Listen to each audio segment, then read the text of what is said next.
한국에서 대표적인 CCM 듀오로 유명하죠. 이 다윗과 요나단이라고 하는 CCM 듀오를 여러분들 기억하실 겁니다. 방금 카리스 워십이 몸으로 찬양하면서 나왔던 이 찬양의 곡도 이 다윗과 요나단이 작사 작곡을 했던 그런 곡이었습니다. 참 유명한 찬양들을 작사 작곡했었죠. 주님 손잡고 일어나세요, 오늘 이 하루도 해같이 빛나리 등등. 그 중에서 그들의 대표적인 찬양 하나를 꼽자면은 제가 가장 좋아하는 찬양이기도 합니다만, 이 주만 바라볼지라고 하는 이 찬양을 제가 너무나도 좋아하고 어렸을 때부터 아침마다 즐겨 불렀던 그런 찬양이기도 했습니다. 찬양의 가사가 참 주옥 같습니다. 주만 바라볼지라라고 하는 찬양이 제가 살짝 불러드리자면, 하나님 사랑의 눈으로 너를 어느 때나 바라보시고, 하나님 인자한 귀로서 언제나 너에게 기울이시니. 말씀 시간이니까 여기까지만 부르겠습니다. 아쉬우면 나중에 저에게 요청을 하시면 나중에 어떻게든 들려는 드리겠습니다. 이처럼 이 하나님 사랑 안에서 서로 뜨겁게 교제했던 두 사람이 오늘 본문에 나옵니다. 바로 다윗과 요나단이라고 하는 사람입니다. 두 사람이 언제 처음 만나게 되었느냐? 다윗이 하나님의 이름으로 골리앗이라고 하는 블레셋의 장수를 쓰러뜨리고 나서 사울 왕이 다윗을 부르게 됩니다. 그리고 나서 사울 왕 앞에 섰을 때, 그때 요나단과 다윗은 처음 만나게 됩니다. 첫 만남부터 뜨거웠던 그들의 우정을 사무엘상 18장 1절 말씀에서 그대로 보여줍니다. 다윗이 사울에게 말하기를 마침에 요나단의 마음이 다윗의 마음과 하나가 되어 요나단이 그를 자기 생명같이 사랑하니라. 다윗과 요나단의 마음이 하나가 될 정도로 자기의 생명과도 같이 서로를 사랑하는 것을 느끼게 됩니다. 사실 이 다윗과 요나단은 닮은 점이 꽤 있었는데, 사무엘상 14장 6절과 12절 말씀을 보시면 요나단이 하나님에 대해서 고백하는 장면이 나옵니다. 사무엘상 14장 6절 하반절에 여호와의 구원은 사람이 많고 적음에 달리지 아니하였느니라. 사무엘상 14장 12절 하반절 말씀에 여호와께서 그들을 이스라엘의 손에 넘기셨느니라. 요나단이 자신을 따르던 소년 한 명과 함께 두 명이서 블레셋 사람 20여 명을 싸워서 이기며 외친 고백이었습니다. 요나단은 여호와의 구원이 사람의 숫자에 달려있지 않다는 것을 알았고, 그리고 그를 믿는 자들에게 승리의 하나님이 되어주신다는 것을 믿고 의지하였던 사람이었습니다. 이런 것과 굉장히 비슷하게 마찬가지로 다윗도 이 블레셋 장수 골리앗과의 싸움에서 이렇게 외쳤습니다. 사무엘상 17장 47절 말씀입니다. 또 여호와의 구원하심이 칼과 창에 있지 아니함이라. 그리고 하반절에 전쟁은 여호와께 속한 것인즉 그가 너희를 우리 손에 넘기시리라. 다윗도 마찬가지로 여호와의 구원이 무기에 달려있지 아니하나. 전쟁은 오직 하나님께 속하였으니 그를 믿는 자에게 승리를 주시는 분이라는 것을 다윗도 마찬가지로 믿고 고백하고 선포했던 것입니다. 객관적으로만 보면은 이 다윗과 요나단이라고 하는 사람의 신분 차이는 사실 하늘과 땅 차이였어요. 다윗은 원래 뭐 하던 사람이었죠? 양을 치던 굉장히 천한 신분을 가졌던 목동 신분이었습니다. 그리고 반대로 요나단은 당시 이스라엘의 초대 왕 사울의 아들이었습니다. 왕자의 신분이었어요. 그럼에도 불구하고 두 사람은 여호와의 구원이 사람에게도 무기에도 달려있지 않고 전쟁도 승리도 오직 하나님께 달려있음을 믿었던 그들이 동일하게 굳건한 믿음 안에서 서로 사랑할 수 있었던 것입니다. 다윗이 골리앗을 죽이고 나서 이제 젊은 영웅으로 막 데뷔를 합니다. 그러면서 자신의 고향으로 돌아가지 않냐고 사울 왕 곁에 머물면서 블레셋과의 여러 전투에 참여하게 되면서 그 전투에서 승리하고 매번 돌아옵니다. 그리고 승리하면서 돌아올 때마다 이스라엘의 여인들이 이렇게 외치죠. 사울이 죽인 자는 천천히요, 다윗은 만만히로다. 사실 전쟁의 승리를 이 하나님의 것이라는 것을 사울이 인정하고 받아들였다면 백성들이 뭐라고 하든, 자신이 천천히든 다윗이 만만히든 그 모든 공로를 하나님께 돌렸겠지만 인간적인 마음이 더 앞섰던 그는 이 백성들이 노래하는 것을 점점 자신과 다윗의 비교를 여기면서 다윗이 점점 싫어지기 시작합니다. 뿐만 아니라 사울은 이 블레셋의 손에 다윗을 죽일 계획도 세우고, 뿐만 아니라 여러 가지 자신의 부하들을 시켜가지고 자꾸만 다윗을 죽이려고 시도도 합니다. 그럼에도 불구하고 다윗은 그럴 때마다 블레셋과의 전투에서도 승리하고 또 사울 왕의 그런 죽이려고 하는 그 계략으로부터 무사히 빠져나가 도망칠 수도 있게 되었습니다. 그리고 그렇게 돌아온 것을 본 사울 왕은 사무엘상 18장 28절에서 29절 말씀에 이렇게 깨닫습니다. 여호와께서 다윗과 함께 계심을 사울이 보고 알았고, 29절 말씀에 사울이 다윗을 더욱더욱 두려워하여 평생에 다윗의 대적이 되니라. 사울 왕은 하나님께서 다윗과 함께 하심을 깨달았습니다. 그리고 이제는 돌이킬 수 없는 다윗의 평생의 대적이 되었다는 것을 오늘 이 구절을 통하여서 알게 되었습니다. 하나님이 다윗과 함께 하심을 알고도 대적이 된다는 것이 무슨 말일까요? 결국 하나님을 대적한다는 말이랑 똑같은 말입니다. 사울은 그때부터 하나님과 척을 지기 시작하고 하나님과 함께하는 그 다윗을 평생의 대적으로 여기면서 점점 눈에 뵈는 게 없어집니다. 다윗을 죽이기 위해서 이제는 대놓고 끊임없이 시도를 합니다. 그러나 그의 반면에 다윗은 사울 왕에게 대적하려고 하지 않습니다. 오히려 이 사울 왕을 피해서 도망을 치기도 합니다. 그래서 이 사울을 피해 라마라고 하는 곳으로 도망을 치는데, 이 라마는 우리가 잘 아는 선지자 사무엘의 고향이었습니다. 어떻게 보면 다윗이 라마로 간 이유는 자신에게 기름을 부었던 선지자, 하나님의 말씀을 전하던 대리자였던 이 사무엘에게 가서 위로받고 싶었기도 하였을 것입니다. 그리고 보호받고 싶어서일 수도 있겠죠. 그곳에서 이제 머무르면서 다윗은 사무엘에게 그동안 사울 왕이 자신에게 저지른 일들에 대해서 자초지종 다 설명을 하고 위로를 받고 그와 함께 지내게 됩니다. 그래서 그 라마에서도 평온하게 잘 지낼 줄만 알았는데, 사울 왕이 자신이 라마에 있다는 소식까지 들었는지 몰라도 이 라마까지 쫓아오게 됩니다. 굉장히 두렵고 긴장되고 불편하고 마음이 어려웠을 것입니다.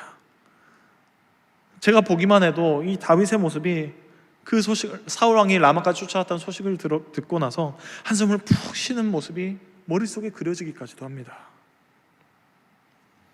그런데 불행 중 다행히도 하나님께서 다윗에게 도망칠 수 있는 시간을 벌어주십니다. 사무엘상 19장 23절에서 24절 말씀을 보시면, 사울이 라마 나요스로 가니라 하나님의 영이 그에게 임하시니 그가 라마 나요스에 이르기까지 걸어가며 예언을 하였으며, 24절 말씀에 그가 또 그의 옷을 벗고 사무엘 앞에서 예언을 하며 하루 밤낮을 벗은 몸으로 누웠더라. 하나님께서는 하나님의 영으로 사울 왕을 사로잡혀 버리게 하십니다. 그리고 하루 밤낮 벗은 몸으로 누워있는 그 사울 왕 덕분에 다윗은 도망칠 수 있는 시간을 번 것이죠. 그리고 라마에서 급박하게 도망친 다윗이 누구를 찾아가냐면 자신의 소울메이트였던, 자신과 정말 사랑하는 마음을 합해서 내 생명보다 사랑했던 요나단을 찾아가게 됩니다. 그리고 요나단을 만나서 자신이 그동안 왜 내가 이러한 목숨의 위협을 받아야 되고 왜 이런 어려운 상황 가운데 처해야 되는지 억울함과 불안을 요나단에게 호소합니다. 그리고 오늘 본문이 그런 다윗에게, 억울함을 호소하고 어려워하고 있는 다윗에게 요나단이 그를 위로하고 사랑으로 감싸고 여전히 그의 동역자임을 보여주는 장면이 바로 오늘의 본문입니다. 오늘 본문 12절 말씀을 보시면 요나단이 이렇게 말합니다. 내가 내일이나 모레 이맘때 내 아버지를 살피겠다. 여기서 요나단이 말하는 내일은 오늘 본문 전에 5절 말씀에 나와 있듯이 초하루라고 하는 날입니다. 초하루. 이 초하루라고 하는 날은 출애굽 시대 때부터 이스라엘이 지켜온 날인데 민수기 10장 10절 말씀에 자세히 설명을 합니다. 또 너희의 희락의 날과 너희가 정한 절기와 초하루에는 번제물을 드리고 화목제물을 드리며 나팔을 불라. 그로 말미암아 너희의 하나님이 너희를 기억하시리라. 나는 너희의 하나님 여호와니라. 쉽게 말해 매월 첫날, 이 첫날을 초하루로 하나님께 이스라엘 온 백성들이 드리던 날이었습니다. 화목제물을 드려서 화목제물을 태우고 나서 남은 음식들을 함께 모두가 나누어 먹는 날이었습니다. 우리가 말하는 월삭이라는 개념입니다. 이 초하루 날에 요나단이 다 모여 있을 때, 사울왕도 모이고 신하들 다 모이겠죠. 이 날에 요나단이 그의 아버지 사울의 분위기를 살펴가지고 그가 만약 다윗에게 대한 선한 마음이 있으면 내가 너에게 알려주겠다. 우리 아버지가 다윗 너에게 여전히 나쁜 마음을 품고 있다면 그럼에도 불구하고 내가 너에게 알려주어서 내가 안전하게 피할 수 있도록 내가 너를 돕겠다라고 다윗을 위로합니다. 우스갯소리로 제가 고등학교 다닐 때도 이런 친구가 있었던 기억이 납니다. 고등학교 때 야간 자율학습 시간을 하잖아요. 야자라고 하는 거를 정규 수업 시간 이후에 저녁에 시간을 갖게 됩니다. 그래서 꼭 이 야간 자율학습 시간에 선생님의 발소리를 막 기가 막히게 듣는 친구가 있었어요. 그래가지고 발소리를 들을 때마다 살짝 교실 뒷문을 열어가지고 얼굴을 내밀어가지고 이 야간 자율학습 감독을 하는 선생님의 얼굴을 살펴봅니다. 그래가지고 그 선생님의 표정을 보고 그 선생님의 표정이 기쁘다면 저희들 몰래 이 친구와 함께 마음을 합해서 야간 자율학습 시간에 몰래 도망쳤습니다. 그리고 감독하는 선생님의 표정이 안 좋으면은 굉장히 예민하기 때문에 그냥 그날은 자리를 지키는 날로 보내기도 했습니다. 이 친구와 저와의 관계는 다윗과 요나단의 관계 정도는 아니고 그냥 다윗과 조나단 같은 그런 사이였습니다. 우스갯소리로 한 거지만 이 친구 덕분에 선생님의 표정과 분위기를 잘 읽는 그 능력 때문에 하루하루를 재밌게 정말 보냈던 기억이 납니다. 그런 것처럼 요나단도 아버지의 표정과 분위기를 보고 만약에 아버지의 기분이 좋고 또 다윗에 대한 선한 마음이 남아있다면 다윗이 도망칠 필요 없이 여전히 함께 있을 수 있다는 것을 알려주고, 그러나 반대로 표정이 살짝만 어둡고 다윗에 대해서 정말 안 좋은 마음을 품고 있는 게 보인다면 다윗 너에게 그때도 조용히 알려줘서 평안히 보내주도록 하겠다 라고 다윗을 사랑하는 마음으로 그렇게 알려줍니다. 그리고 구체적으로 이제 어떻게 도울지에 대해서 오늘 본문의 18절에서 22절 말씀에 자세히 설명을 하고 있습니다. 18절 이후로 19절 말씀을 보시면 초하루 이후로 3일을 더 있다가 그 일이 있던 날에 숨었던 곳에 있는 에셀 바위 곁에 숨어 있으라 라고 요나단이 말을 합니다. 여기서 그 일이 있던 날은 그 전, 오늘 본문의 전인 19장에서 나옵니다. 19장에서 사울이 다윗을 죽이려 했던 그 사건을 말을 합니다. 그때에도 지금 요나단이 말하는 그 숨어있던 곳을 말하는 겁니다. 그리고 그때도 마찬가지로 요나단은 다윗을 살려주었던 것이죠. 그리고 이어서 이렇게 말합니다. 그 에셀 바위 곁에 숨어 있으면 내가 화살 3발을 쏘겠다. 내가 화살 3발을 쏘고 그리고 나와 함께 있는 아이가 그 화살을 찾을 때에 나와 너만이 아는 말로 외치겠네.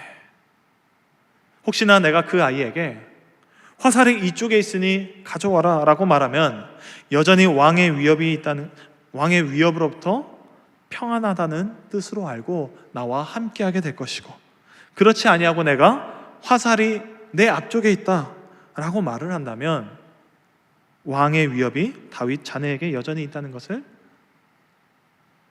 생각하고 도망치게 라고 구체적으로 다윗을 구하기 위한 요나단의 계책을 보여주고 있습니다. 다윗을 사랑한 요나단은 어떻게 해서든 그가 살아남을 수 있도록, 심지어는 자신의 아버지로부터 해코지를 당할 수 있음에도 불구하고 그것을 각오하고 최선을 다해서 그를 위해 동역하는 것을 보게 됩니다. 그런데 사실 이 다윗이 이 왕으로 세워져가는 과정에서 가장 많이 시기하고 또 질투하면서 불편해야 될 사람은 사울이 아니라 요나단이었습니다. 왜냐하면 요나단은 왕자의 신분이었죠. 시간이 지나면 자연스럽게 이 왕의 자리를 앉을 수 있었는데 다윗의 등장으로 인하여서 왕의 자리가 위협받을 수도 있었기 때문입니다. 그리고 요나단의 신앙이나 성품을 보더라도 왕이 되기에 굉장히 충분한 자격을 갖춘 그런 사람이었어요. 그런데 자신의 자리를 위협하는 그 다윗을 만났음에도 불구하고 요나단은 인간적인 마음으로 다윗을 대하지 아니하였고 무엇보다 다윗을 경쟁자로 보지 않았습니다. 왜냐하면 하나님이 그와 함께 한다는 것을 알았기에 주 안에서 원수가 아닌 나의 형제요 자매로 인정했기 때문입니다. 그렇기에 오히려 다윗을 자기 생명과도 같이 사랑하고 다윗이 사울을 피하는 데 결정적인 도움을 줄 수 있었던 것입니다. 하나님의 뜻과 선리의 관점에서 보면은 요나단은 다윗이 위기를 극복하고 또 하나님의 뜻을 이루어가는 데 있어서 중요한 통로로 사용되어졌습니다. 하나님께서 요나단에게 자신의 생명처럼 사랑하는 마음을 주셨습니다. 적극적으로 다윗을 돕도록 하는 그 마음을 주셨고 그의 생명을 지키는 길을 하나님께서는 요나단을 통해 내어주셨습니다. 고린도전서 10장 13절 말씀에 사도 바울이 이렇게 말했습니다. 사람이 감당할 시험 밖에는 너희가 당한 것이 없나니 오직 하나님은 미쁘사 너희가 감당하지 못할 시험 당함을 허락하지 아니하시고 시험 당할 즈음에 또한 피할 길을 내사 너희로 능히 감당하게 하시느니라. 하나님께서는 고난과 환난은 경험케 하시지만 분명 우리에게 피할 길을 열어주시는 하나님이라는 것입니다. 그 피할 길 가운데 하나가 바로 오늘 본문의 이 요나단과 같은 사람을 붙여주시는 것이었습니다. 요나단이 어떤 사람이었나요? 하나님 안에서 다윗을 자신의 형제처럼 여기는 그런 사람이었고 그를 위해 진심으로 기도하는 사람이었습니다. 다윗의 모든 앞길에도 하나님의 인도하심과 보호하심이 있기를 믿고 기도하는 동역자였습니다. 마찬가지로 동역자를 형제처럼 여기면서 기도의 동역함이 얼마나 중요한지 아는 사람이 있었다면 바로 사도 바울을 말할 수 있을 것입니다. 로마서 15장 30절에서 32절 말씀에 형제들아 내가 우리 주 예수 그리스도와 성령의 사랑으로 말미암아 너희를 권하노니 너희 기도에 나와 힘을 같이하여 나를 위하여 하나님께 빌어 나로 유대에서 순종하지 아니하는 자들로부터 건짐을 받게 하고 또 예루살렘에 대하여 내가 섬기는 일을 성도들이 받을 만하게 하고 나로 하나님의 뜻을 따라 기쁨으로 너희에게 나아가 너희와 함께 편히 쉬게 하라. 사도 바울은 예루살렘에 들렀다가 로마 교회에 방문해서 그들과 교제하려는 계획을 세웠습니다. 그러나 여전히 이 예루살렘 안에는 바울을 향한 유대인들의 핍박과 위협이 도사리고 있었기 때문에 예루살렘 안에서의 위험이 해결되지 않으면 이 로마 교회로 가지 못할 상황이 올 수도 있었습니다. 이런 어려운 상황에 대해서 주 안에서 한 형제처럼 여기는 이 로마 교회에게 함께 기도로 동역해 주기를 요청하였던 것입니다. 그리고 그들의 기도를 통하여서 바울은 위로와 격려를 받기도 하고 또 힘을 얻기도 하면서 더 열심히 사역을 할 수 있는 그런 계기가 될 수도 있었겠죠. 그리고 실제로 바울은 이 이후로 예루살렘에 도착하고 나서 사실 유대인들에게 핍박을 받습니다. 폭동이 일어납니다. 그런데 하나님의 개입하심으로 인하여서 로마 군대를 파견하게 하시고 그 로마 군대로 인하여서 오히려 보호를 받고 안전하게 로마까지로 호송을 받는 그런 일도 경험하게 됩니다. 이처럼 하나님께서는 우리의 동역자의 기도를 사용하여 주시고 받아주신다는 사실입니다. 결코 허투루 사용하지 않으시고 그 기도를 기쁘게 받아주신다는 사실입니다. 뿐만 아니라 히브리서 7장 25절 말씀에 그러므로 자기를 힘입어 하나님께 나아가는 자들을 온전히 구원하실 수 있으니 이는 그가 항상 살아계셔서 그들을 위하여 간구하심이라. 살아계신 예수님께서 자기를 힘입어서 하나님께 나아가는 자들을 위해서 기도로 동역하고 계신다는 것을 우리에게 말씀하고 있습니다. 친히 예수님께서, 하나님이신 예수님께서 우리의 동역자가 되어주셔서 우리를 위해서 기도하셔서, 예수님께서 우리를 위해서 중보하셔서 친히 하나님께 나아갈 수 있는 길을 열어주시고 우리를 위해서 계속해서 중보하심으로 말미암아 영원히 안전한 길로 인도하시는 분이 바로 우리의 예수 그리스도라는 사실입니다. 마찬가지로 주 안에서 진심으로 사랑하는 사람들을 하나님께서는 우리에게 교회 안에 붙여주셨습니다. 우리의 동역자들을 통하여서 서로를 위해서 기도하게 하시고 때론 믿음의 교제를 나누게 하시고 기쁨을 얻게도 하십니다. 뿐만 아니라 때로는 격려를 받게 하시고 좋은과 같이 여러 가지 방법들을 통하여서 우리 동역자들을 통해 우리의 피할 길을 열어주시는 분이 바로 우리의 하나님이라는 것입니다. 그리고 무엇보다 우리의 완벽한 동역자이신 예수 그리스도를 하나님께서는 우리에게 보내주셔서 사망의 길로부터 안전하게 피할 생명의 길을 내주신 하나님이 우리의 하나님이라는 사실을 우리가 믿으시기를 주님의 이름으로 축원합니다. 이렇게 하나님께서는 우리에게 동역자들을 통하여서 피할 길을 내주시는 하나님이라는 것을 요나단과 다윗을 통하여서 보여주셨고, 두 번째로 결국에는 승리케 하시는 하나님이라는 것을 오늘 본문을 통하여서 보여주십니다. 제가 서두에서 말씀드렸다시피 다윗과 요나단은 이 전쟁의 승패가 오로지 하나님께만 달렸다는 것을 알았습니다. 그리고 그를 따르는 이 다윗과 요나단에게 결국에는 승리케 하실 하나님이라는 것을 믿고 의지했던 사람들이 바로 다윗과 요나단이었습니다. 한마디로 이 두 사람에게 승리의 DNA가 이미 몸에 마음 가운데 새겨져 있었던 것이죠. 과거 출애굽 시대에 이스라엘의 광야를 떠돌았죠. 몇십 년 동안 떠돌았습니다. 그러면서 하나님께서는 이스라엘을 철저하게 훈련시킵니다. 그러면서 하나님께서는 그들이 만약 하나님과 함께하지 않는다면 때로는 철저한 심판과 때로는 적들로 인하여서 패배를 경험하게 하시면서 연단을 시켜주십니다. 그리고 하나님과 함께한다면 굳건한 승리로 완전한 승리를 주신다는 것을 이 몇십 년 동안 40년이 넘는 시간 동안 광야 생활을 통하여서 이스라엘에게 이 승리의 DNA를 새겨주셨습니다. 만약에 이러한 연단의 시간, 훈련의 과정이 없었다면 아마 오늘 본문에서 나오는 다윗과 요나단이 없었을 수도 있습니다. 그러나 이러한 시간들을 거쳐서 하나님께서 연단시키시고 인도하시고 승리의 DNA를 경험케 하셔서 이 DNA를 가지고 있던 요나단이 오늘 본문 16절에서 다윗과 이렇게 약속을 합니다. 이에 요나단이 다윗의 집과 언약하기를 여호와께서는 다윗의 대적들을 치실지어다. 요나단은 이 다윗의 대적들을 치는 주체가 자신도 아니고 다윗도 아니라 하나님이라는 사실을 잘 알고 있는 사람이었습니다. 그리고 그를 믿는, 그를 따르는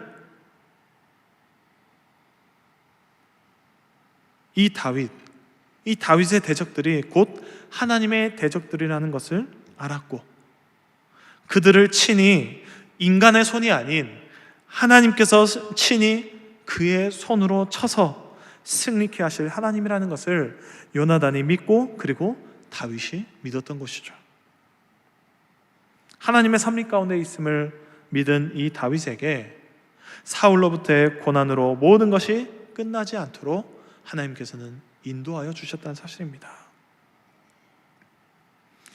이후로도 다윗의 삶은 어떻습니까? 여러 번 하나님 앞에 죄를 짓기도 합니다. 밧세바를 범하기도 하고, 또 무엇보다 자신이 사랑했던 아들 압살롬으로부터의 목숨의 위협을 받기도 합니다. 고난이 계속해서 수없이 펼쳐졌어요. 그런데 하나님께서는 이 모든 다윗의 고난 가운데서도, 삶 가운데서도 결국에는 승리케 하실 분이라는 것을 다윗의 삶을 통하여서 보여주셨습니다.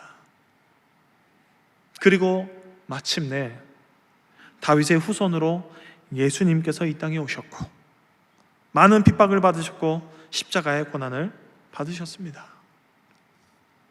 그러나 결국 예수님께서는 부활하심으로 이 땅에서의 승리를 선포하셨고, 그를 믿는 모든 이들도 함께 승리하도록 우리들에게 허락하여 주셨다는 사실입니다. 이처럼 믿는 자들의 삶의 결말은 결국에는 그리스도와 함께 승리하는 삶입니다.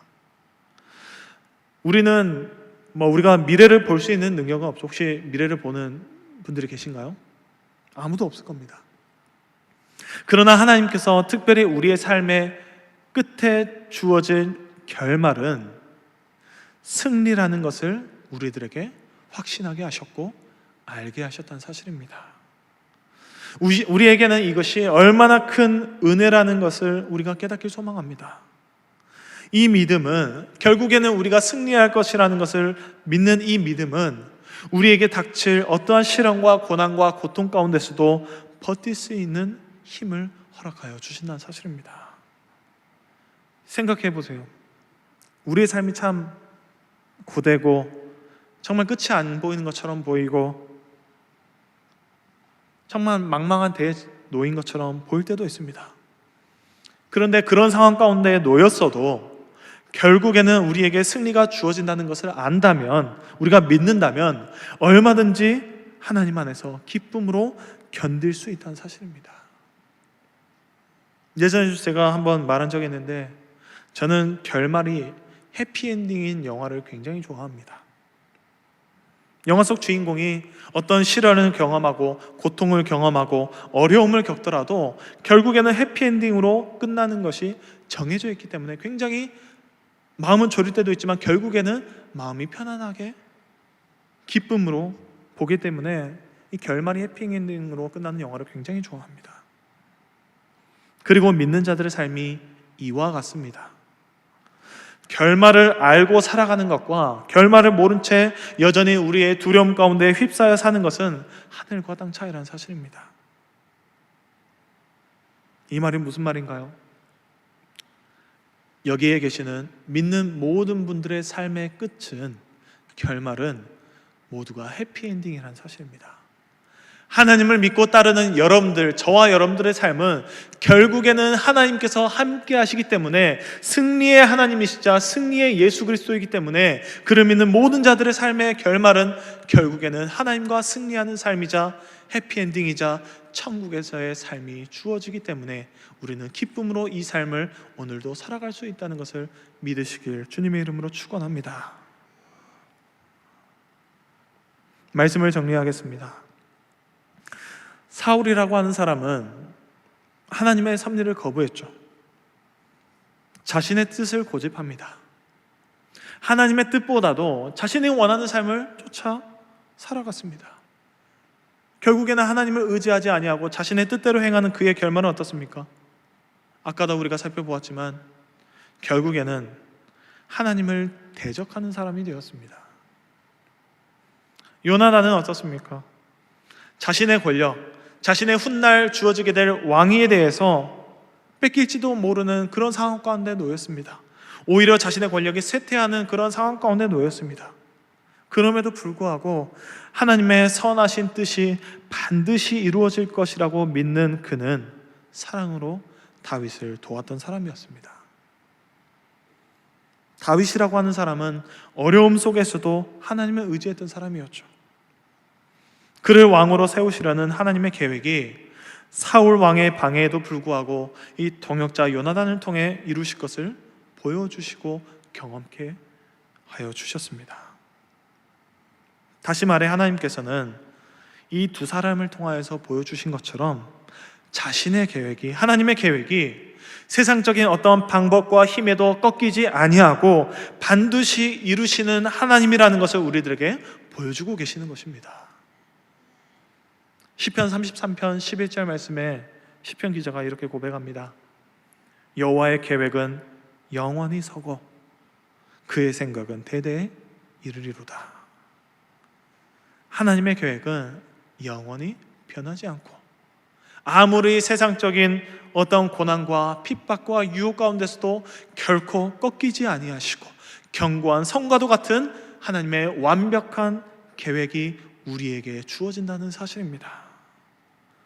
그러한 선하신 뜻, 하나님의 영원한 계획과 뜻을 믿는 다윗은 결국에는 살아남을 수 있었고, 살아남은 다윗을 통하여서 하나님께서는 그 이후의 계획으로 그의 후손으로 오시는 예수 그리스도를 통하여서 마침내 우리들에게 승리를 주시는 하나님의 완전한 계획을 성취하셨습니다. 우리가 이번 한 주간 살아가면서 동역자를 통하여서 피할 길을 주시는 하나님, 믿는 자들을 반드시 승리케 하시는 하나님이 우리와 함께 한다는 것을 믿고 의지하면서 그 은혜로 살아가는 저와 여러분들이 되시기를 주님의 이름으로 축원합니다.